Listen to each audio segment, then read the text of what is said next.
今天呢，很感谢我们的圣歌队他们美好的诗歌，所以呢，这个圣诞节不只是圣歌队的乐团的，或是我们的儿童的，是属于每一位的，所以要邀请大家给隔壁祝一下。怎么说呢？讲救主降生，为你为我，台语也讲救主降生，为你为我，大家甲隔壁请安一下来。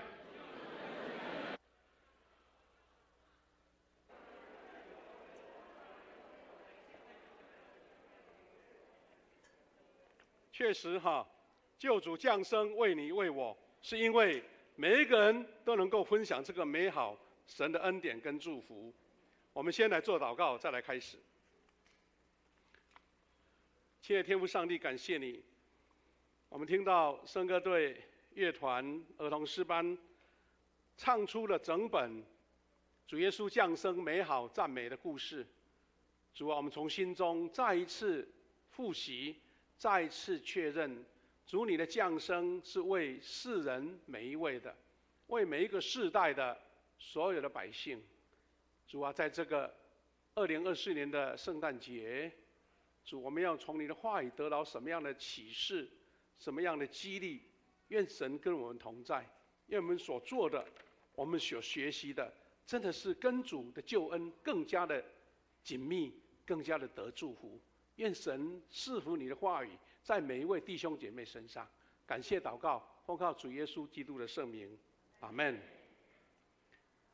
各位弟兄姐妹，我们今天读了2段经文，是弥迦书5章2节，还有我们的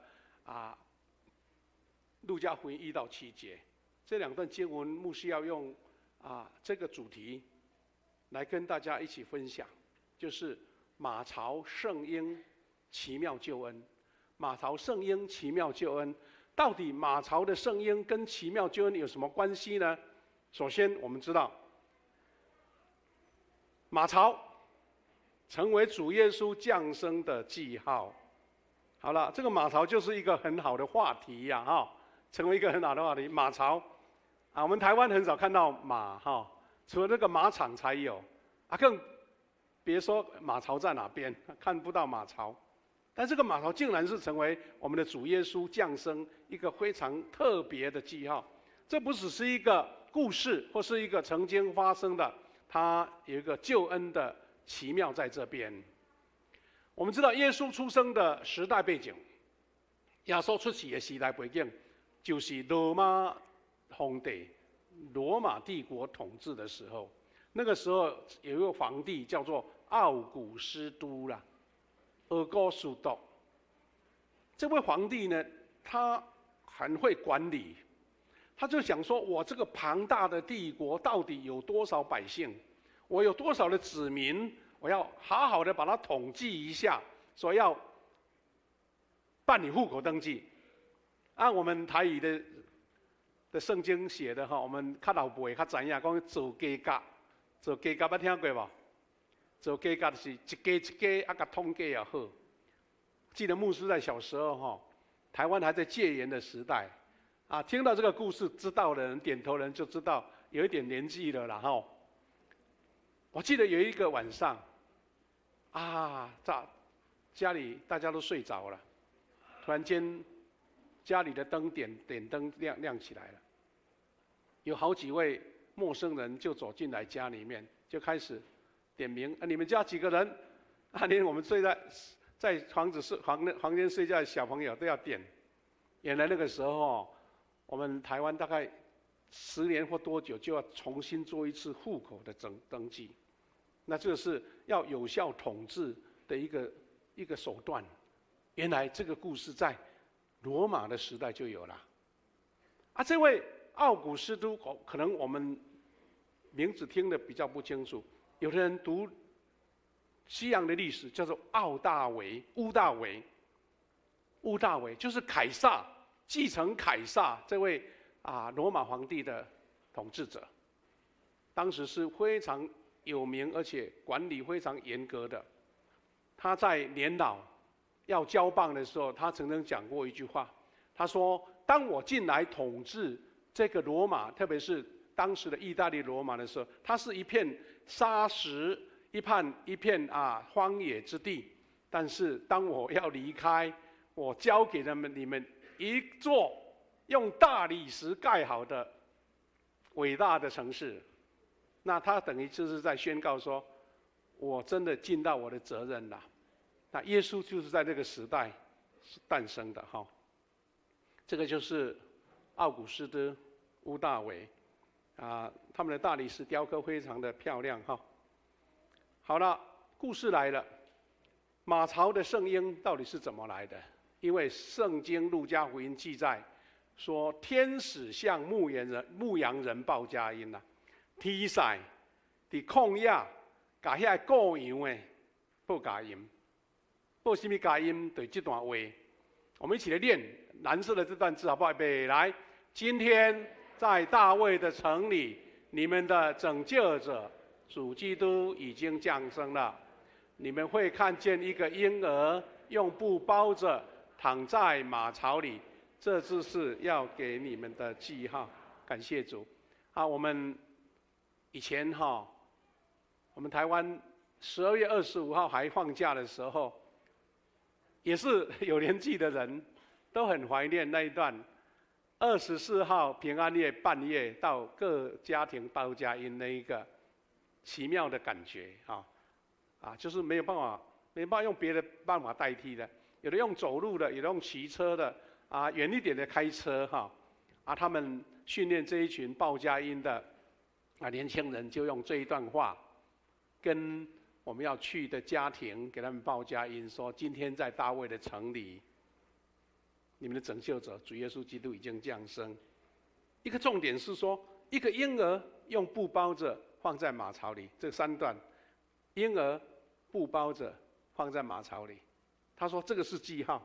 好了，这个记号2000年来我们一直流传着。路加福音特别重复了3次，在路加这段经文7节、12节、16节，马槽、马槽、马槽。可见马槽对于路加这位作者是非常深刻记忆的重要的。不过问题来了根据后来的学者或是很多圣经的研究专家研究马槽的马是后来翻译增加的，多一个马其实是槽的意思啦。因为英文它叫做 manger 应该是在饲动物的就对了，饲精细的这个槽就对了，那个槽。牧师在小时候最常看见的槽是什么槽呢？起低的低调低折啦，低折。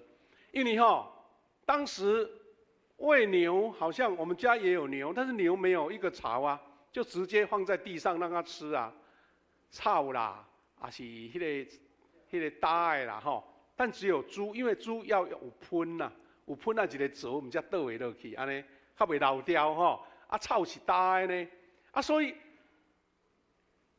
照原文的意思应该是喂牲畜的槽，不一定是指马。为什么有这样的解释呢？因为马槽在当地犹太当地一般百姓只准你养驴子、牛跟羊，马是有，但是不行养，因为马等于是战争的武器所以当时民间的人来养马，应该有一点像是我们台湾说你私自持有武器这种概念。好了，那为什么圣经一直写马槽？我们今天也一直用马槽，我们可能要把这一个概念稍微做一点修饰了修饰。有关耶稣降生的名画，就是那些图画，很多都是画的马槽中有羊、有驴，还有一头牛，很少画马很有趣那为什么圣经也写马槽呢？我们有一个线索了我们现在的新圣诗特别台语的兄弟在唱圣诗，你注意等于甲献圣诗61首。古早咱对细汉唱的是讲，第一个要做呢，无有那通用，什么做？要做。但即马新圣诗唔是顶摆迄个录音都无出来，咱遮是牧师特别甲问讲。即马哪会改做羊调咧较早讲马座咧，啊，即摆你也唱讲，伫一个羊吊内，无药哪通用。换句话说，什么槽，经过考证或者研究，不一定指马槽，或是马在吃的草啦。羊吊嘛是。如果说从羊鸠看起来应该比较合乎当时当地的生活状况啊呢。好，这首圣诗一句话很重要，他说无油拿糖用，没有摇篮可用，只好放在马槽。马槽因为可以铺上干草嘛，所以小孩子躺在那边，你知道什么意思？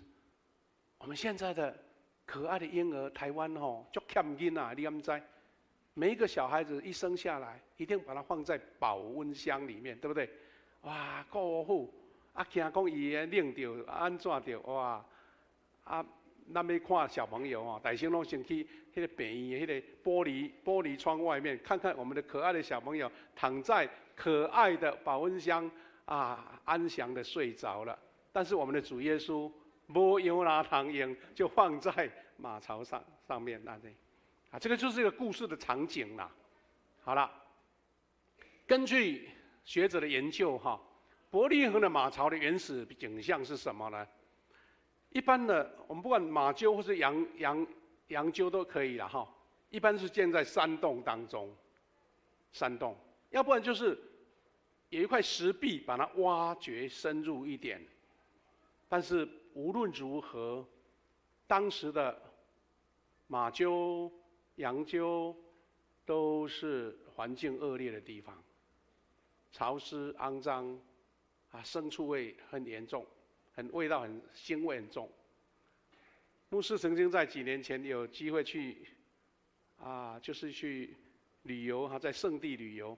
那有一个地方，耶稣诞生的地区呢，导游特别带我们去看一个，我不敢说是真正这个地方了，因为很多地点，他们就给我们展示了，在有一个岩石突出的地方挖了一个深凹的一个洞，然后进去看，说耶稣降生就像在这一个情况当中但是无论如何，我们知道，它是一个环境很恶劣的地方。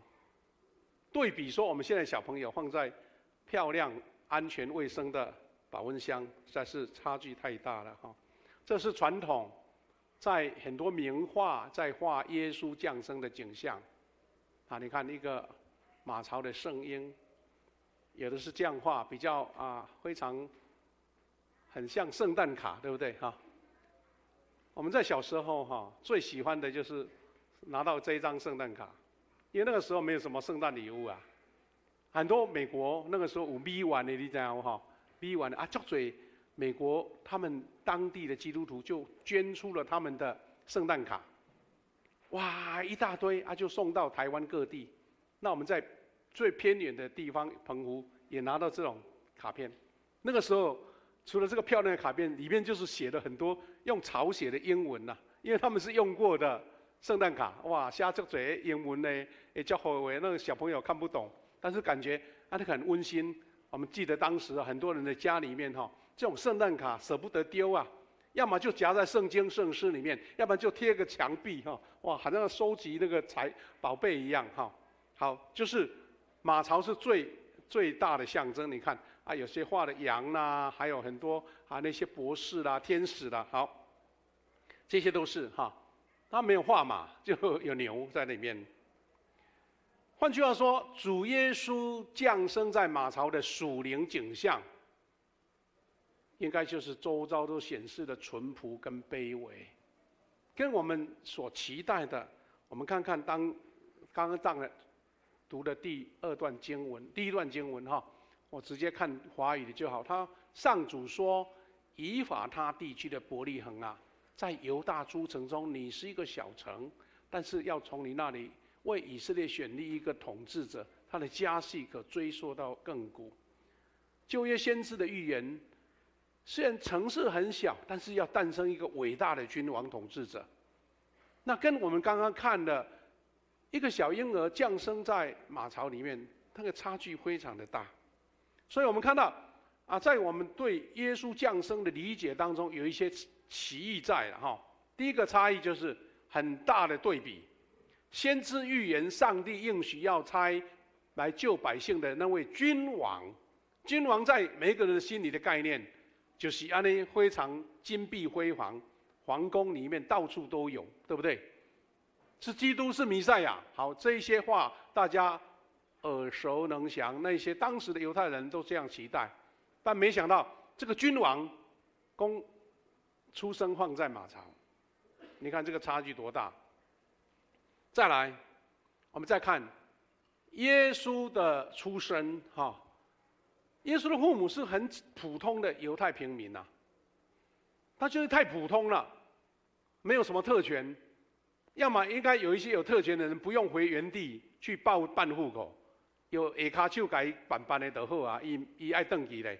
而且玛利亚已经怀孕了，啊，坐着驴子啊，一路颠簸摇晃，那嘛知影啊，孕妇哈最好不要太劳累，对不对？啊，舟车劳顿是最忌讳的嘛。何况那个时候又没有那么好的医疗设备、医疗的情况，啊，不小心发生什么事情都不知道。但是他们必须要刻苦、困境的一路奔波。原来，照历史的记载，耶稣的父亲叫约瑟，他们是住在拿撒勒。拿撒勒要走到伯利恒是一段很长的路程，现在开车都要经过应该1个多小时吧，但是他们走路更久了。难怪他们回到伯利恒的时候说，无为人大，无客店人大，因为大家经过君王这样的宣告，大家整个全罗马帝国的人都动起来了哈，他们回去登记，因为这个也是一样，父母亲没有什么明显的出身背景。再来，东方来的博士，我们都知道，我们习惯说东方三博士，也不一定，因为圣经没有说三呐。他们悄悄的来，他们只是问了说，降生为犹太人的王在哪边？到处问，然后找到了。后来圣灵启示他们说：“哎，不要声张，不要太张扬。”他们就从另外一路回去了。同样，天使报佳音的牧羊人，他们也是在夜间旷野单机受冻的贫苦劳工呢。我们知道，在犹太的旷野哈，目前还有一种人叫贝都因人。贝都因人他们没有自己常住的住家，他们都住在野外帐篷。啊，这些民族呢，可能是当时牧羊人的一个后裔哈。好，你看，整个历史的状况都没有看到这位君王是多么的伟大，没有。而且我们再看。耶稣被为降生，伯利恒跟耶路撒冷都是很静谧祥和啊，没有任何的波动，无人知晓。就好像平常家里面一个小孩子降生了，其他人忙自己的事，没有人管，就是这样子。弟兄姐妹，好，今天我们热烈庆祝主耶稣的降生，那个给我们的领受是什么呢？我们先要回到这个卑微的马槽。然后看到我心中的马槽，我心中的马槽。我们要回到自己的信仰，回到自己的侍奉主的态度。我们怎么样回归到那个最单纯、最卑微的马槽，然后才能看见主耶稣降生他的目的是什么？第一个，我们先要有平静安稳的心，有如主耶稣降生的平静祥和。没有任何争竞跟喧闹，所以我们会喜欢唱平安夜，圣山夜，就是那种安静的气氛，很多人喜欢。特别是在喧闹的现在这个世界，宁静祥和是多么大的恩典。你有没有像主耶稣降生那种回到平静祥和的态度呢？第二个是洁净单纯的心。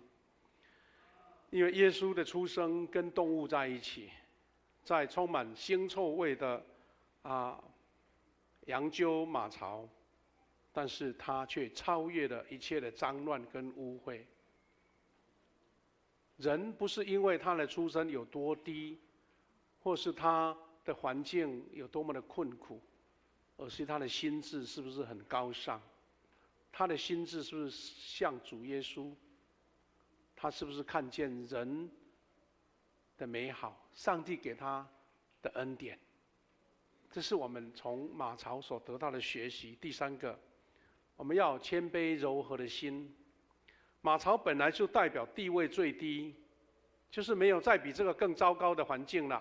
但是我们知道，却成了主耶稣的宝座。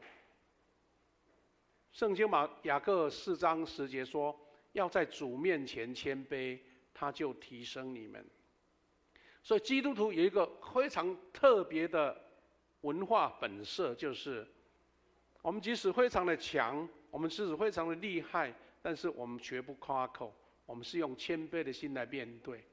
就是遇到一群很凶恶的人，我们都有主耶稣的爱他们。所以耶稣说：“你要爱你的仇敌，不是因为你软弱，而是因为你能够看出一切事情的根本，用主的爱来超越这一切人生的冲突跟困境。”弟兄姐妹，在今日的伯利恒，就是现在的伯利恒，现在是伯利恒是属于巴勒斯坦人住的地方，不是以色列人，因为那个是在这个约旦河西岸，原先是联合国分配给巴勒斯坦人住的地方。那边有一间非常古老的伯利恒圣诞教堂，所以那个教堂就在纪念主耶稣降生的地方，里面有很多摆设，就是证明说这个耶稣当时降生在这里好，那个伯利恒的教堂有一个小小的入口，人把它称呼作谦卑之门。原来那个礼拜堂已经1000多年的历史了。那个门那么小，是因为当时我们是知道中世纪不是有十字军东征吗？他为了怕战马直接冲进门进去，所以又把那个门缩得很小。后来就保留下来，但是不把它改建高一点，所以要120公分左右的高度我们现在长大人大概都150以上嘛，所以你要低头谦卑的进入，要低头才能够进入。这个是今日的伯利恒圣诞教堂经过很多善心基金会捐钱把这间教堂又整理得非常漂亮。很可惜最近这几年那个以色列都在打仗所以观光客是很少很少。不然的话去走一走看一看，你会把圣经的故事跟实际的场景做很好的对照。这个就是圣诞教堂的谦卑之门很小很小的谦卑之门，很小的谦卑之门。各位弟兄姐妹，我们要一起从这些故事里面一起学习到一个很重要的马槽圣婴成为一个救恩的记号。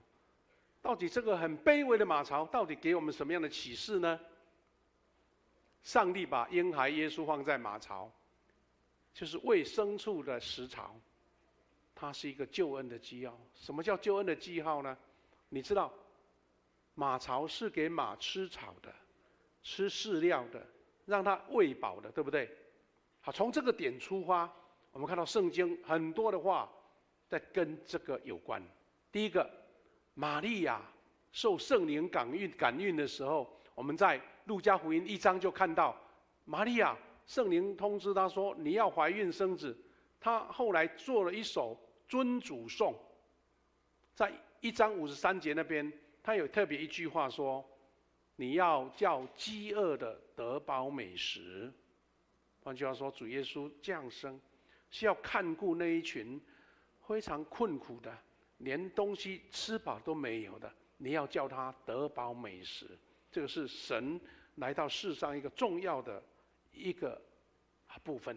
第二个，主耶稣他在山上宝训的时候，他又说：你们饥饿的人有福了，因为你们将要饱足。恁嘴大腰高的人有福气，因为你要得到饱。腰高嘴大，耶稣基督不是讲天马行空他是要我们这个世界，要饥饿的人得饱美食的。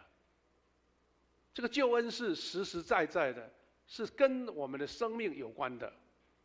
第三个，耶稣他自己宣告，他说：“我就是生命的粮，到我这里来的必定不饿，信我的永远不渴。”耶稣这一句话已经把它提升到什么情况？不只是我们日常三餐吃的食物了。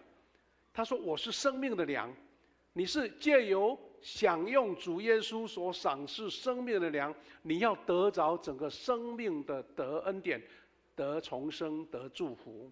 最后，我们熟悉的耶稣在逾越节的晚餐，是不是？他跟学生一起来吃晚餐，最后的晚餐，因为当晚他就要被抓去，被逮捕了。耶稣就拿起饼来祝谢，拨开。他把这个饼视为什么呢？他说：“这是我的身体，这是我的身躯，为着恁拍破的，恁就行安尼来纪念我。”主耶稣从一个马槽的象征，给马吃饱的马槽降生在那里。这位婴儿后来他宣告说：“这是我的身体，为你们而舍的，你们应当如此行。”为的是要纪念我。弟兄姐妹，愿今天我们一起高声欢唱主耶稣的降生，我们一起从这一个马槽的圣婴儿，看见耶稣躺在让动物吃饱的食槽，于是吃这个粮的必要得永生，必要永远活着。这是我们生命最大，为什么一年一年都要庆祝的原因呢？不厌其烦的重复讲，是因为这是关乎每一位弟兄姐妹、每一位神的子民得生命饱足的力量。而且这个食粮在末日，耶稣要让吃这个粮的得复活。吃这个粮的，耶稣说：“我要在你们里面，我们要在耶稣里面，你也在耶稣在我们里面。”这是一个整个借由民生必须的食物来见证这个生命跟主耶稣的救恩完全的结合。弟兄姐妹，在马槽的圣子上帝道成肉身，是上帝给世人应该是一个非常神圣救恩的，让人饱足的一个大宴席。很多人在圣诞节的时候为什么会享受圣诞大餐？请记得，在吃圣诞大餐不是为了让你吃一顿非常非常的丰盛，是让你思考说，主耶稣你就是最丰盛的，我领受了，我要得祝福了，而且我们还分享给一些比较弱势的我们的同胞、我们的百姓。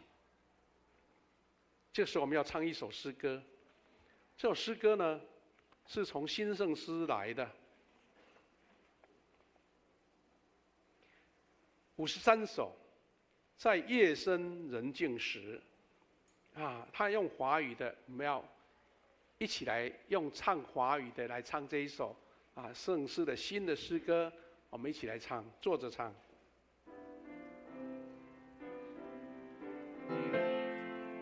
有同工如果可以有麦克风也一起来帮忙唱，一起来。在夜深人静时，主耶稣降生，他容貌多美好，他卧在旧巢，牧人怀抱小羊，来到主身旁，献小羊给救主，以爱为礼物。第二节，在夜深人静时，主耶稣降生，见众欢喜，他也笑眯眯。东方贤者来到，看见主容貌，献宝物给耶稣，感谢我天父。第3节，主耶稣，我爱你，倾注我心里，我全心又全意，尽一生爱你，献我所应，